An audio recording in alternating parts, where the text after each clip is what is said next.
आज मैं आप लोगों को वैशेषिक दर्शन के 7वें पदार्थ अभाव के विषय में बताऊंगी। इसके पहले के वीडियो क्लास में मैंने 6 पदार्थ द्रव्य, गुण, कर्म, सामान्य, विशेष और समवाय, इन 6 भाव पदार्थों की चर्चा कर चुकी हूँ।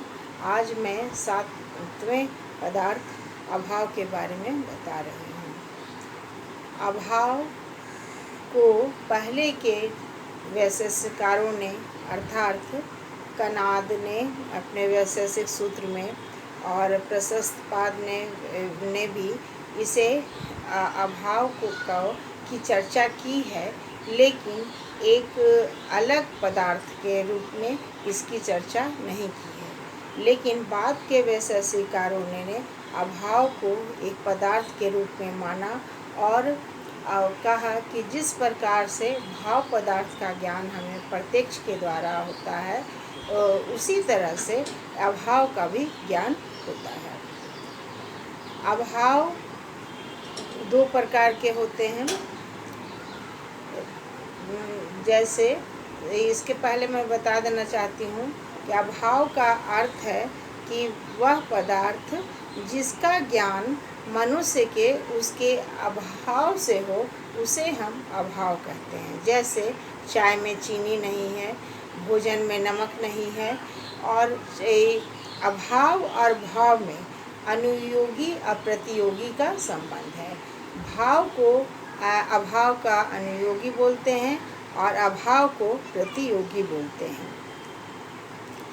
अभाव 2 प्रकार के होते हैं, संसर्गाभाव और अनुनयाभाव या तादात्म्य अभाव। संसर्गाभाव के 3 रूप हैं, प्रागभाव, ध्वंसाभाव, अत्यंताभाव, और बाद में एक और अभाव को, अत्यंताभाव को लोगों ने एक और नाम दिया जिसको सामायिक अभाव कहते हैं, और तादात्म्य अभाव को ही अनुनया अभाव कहा जाता है। अब आ जाइए पहला पॉइंट, संसर्गाभाव। जब किसी 2 वस्तुओं में संसर्ग का अभाव होता है तो उसे संसर्गा अभाव कहते हैं। जैसे मान लीजिए कि मनुष्य जीवित है, तब तक उसका पृथ्वी से संसर्ग रहता है, लेकिन वह मर जाता है तो उसका अभाव हो जाता है। तो इस तरह के अभाव को हम संसर्गा अभाव करते हैं, यानी संपर्क का अभाव। ये 3 प्रकार के हैं। प्राग अभाव। प्राग अभाव, जब कोई कार्य अपने उत्पत्ति के पूर्व कारण में उसका अभाव पाया जाता है, तब उसको हम प्राग अभाव कहते हैं। जैसे मिट्टी जब रहता है तो मिट्टी में घड़े का अभाव। जब मिट्टी से हम घड़ा जब तक नहीं बनाते हैं, तब तक मिट्टी में घड़े का अभाव पाया जाता है, और तो इसको हम प्राग अभाव कहते हैं। दूसरा है ध्वंसाभाव। ध्वंसाभाव, जैसा कि नाम से स्पष्ट है, ध्वंस हो जाना माने किसी वस्तु का नष्ट हो जाना, और नष्ट जब हो जाता है तो जब कोई वस्तु नष्ट हो जाता है तो उसमें उस वस्तु का अभाव पाया जाता है। जैसे मान लीजिए कि घड़ा है और घड़ा जब टूट जाता है तो उस टूटे हुए घड़े में घड़ा का अभाव होता है, और उसको हम फिर कितना भी चाहे उसको हम घड़ा नहीं बना सकते हैं। और जब भले ही मिट्टी से हम दूसरा घड़े का निर्माण कर रहे हैं, लेकिन उस टूटे हुए घड़े का फिर से हम निर्माण नहीं कर सकते हैं। तो इस तरह के अभाव को हम ध्वंसा अभाव कहते हैं। और तीसरा है अत्यंता अभाव। अत्यंता अभाव वह अभाव है जो त्रिकाल में होता है, यानी तीनों कालों में उसका अभाव पाया जाता है। जैसे वायु में रूप का अभाव। वायु में जो रूप का अभाव है वो भूत, वर्तमान और भविष्य तीनों कालों में उसका अभाव पाया जाता है। कभी भी ऐसा नहीं होता है कि वायु का रूप हो। तो वायु में रूप का अभाव तीनों कालों में पाया जाता है। भूत, वर्तमान और भविष्य तीनों कालों में इसका अभाव पाया जाता है। तो प्राग अभाव और ध्वंसा अभाव को सादी और अभाव कहते हैं, क्योंकि ये अनित्य भाव है। लेकिन अत्यंता अभाव जो है वो अनादि और अनंत है, यानी इसका कभी हर समय अभाव पाया जाता है। अब आ जाइए सामायिक अभाव। सामायिक अभाव जो होता है वो किसी समय में जब उसका भी तीनों कालों में ही अभाव पाया जाता है तो उस तरह के अभाव को हम सामायिक अभाव कहते हैं। लेकिन कभी कभी ऐसा होता है कि यह अभाव कुछ क्षणों के लिए रहता है, लेकिन बाद में उस अभाव का अंत हो जाता है। जैसे बेहोशी की अवस्था। बेहोशी की अवस्था में मनुष्य में चेतना का अभाव पाया जाता है, लेकिन जब मनुष्य में चेतना आ जाती है, यानी वो होश में आ जाता है, तब फिर से उसमें चेतना वापस आ जाती है। तो सामायिक अभाव में अभाव कुछ क्षणों के लिए रहता, उसका अभाव पाया जाता है, लेकिन तुरंत ही उस अभाव का नष्ट हो जाता है। तो इसको सामायिक अभाव कहते हैं।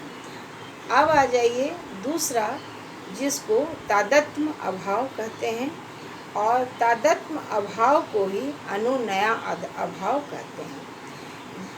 तादात्म्य अभाव वह है जब एक वस्तु दूसरे वस्तु से बिल्कुल भिन्न होती है। जैसे मान लीजिए कपड़ा घड़ा से भिन्न है, घड़ा पेन से भिन्न है,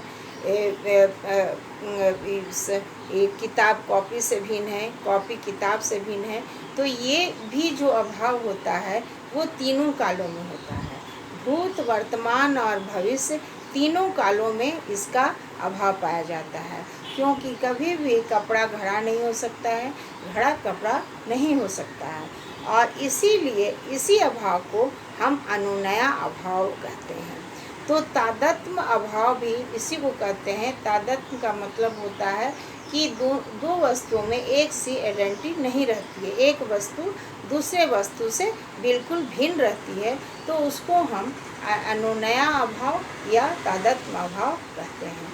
तो ये हो गया अभाव का रूप। अब आ जाइए कि अभाव का हमारे जीवन में कितना महत्व है, या मोक्ष में कितना मोक्ष में इसका महत्व।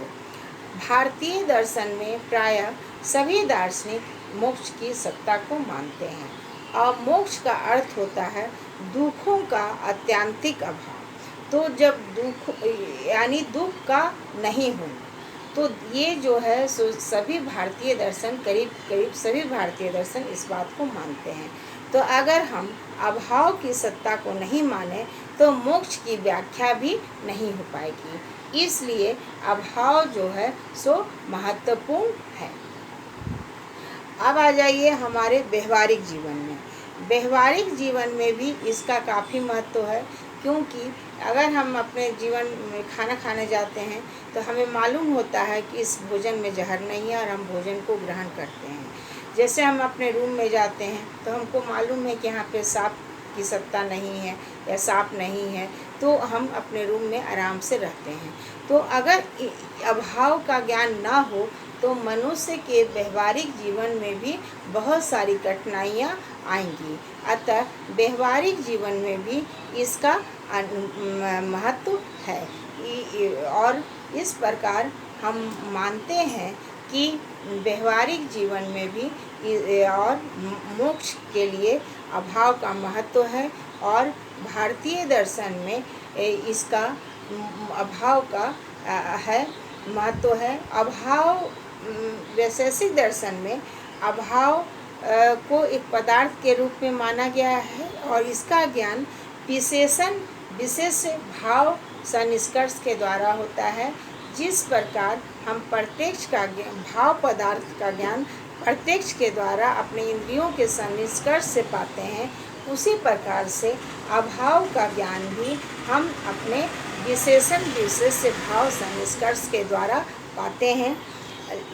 लेकिन मीमांसा और वेदांत दर्शन ये इस चीज़ को नहीं मानता है, और वो इसका ज्ञान अर्थात अभाव का ज्ञान अनुपलब्धि के द्वारा मानता है। और इस प्रकार से वो अपने दर्शन में इस बात को मानते हैं कि अभाव का ज्ञान अनुपलब्धि के द्वारा होता है, जबकि न्याय दर्शन ये मानता है कि इसका प्रत्यक्ष के द्वारा होता है। अभाव अस्तित्ववान है, अर्थात अभाव का अस्तित्व है। अभाव हमारे ज्ञान का विषय है, अर्थात अभिधेय है, और हमारा ज्ञान का प्रमेय है। इसलिए अभाव एक अलग पदार्थ, एक स्वतंत्र पदार्थ के रूप में इसको वैशेषिक दर्शन में स्वीकार किया गया है। इसीलिए अभाव का नाम दिया गया है। इसका अस्तित्व है और हमारे ज्ञान का विषय है। इसका ज्ञान प्रत्यक्ष के द्वारा होता है। इसीलिए वैशेषिक दर्शन में अभाव को एक स्वतंत्र पदार्थ के रूप में स्वीकार किया गया है।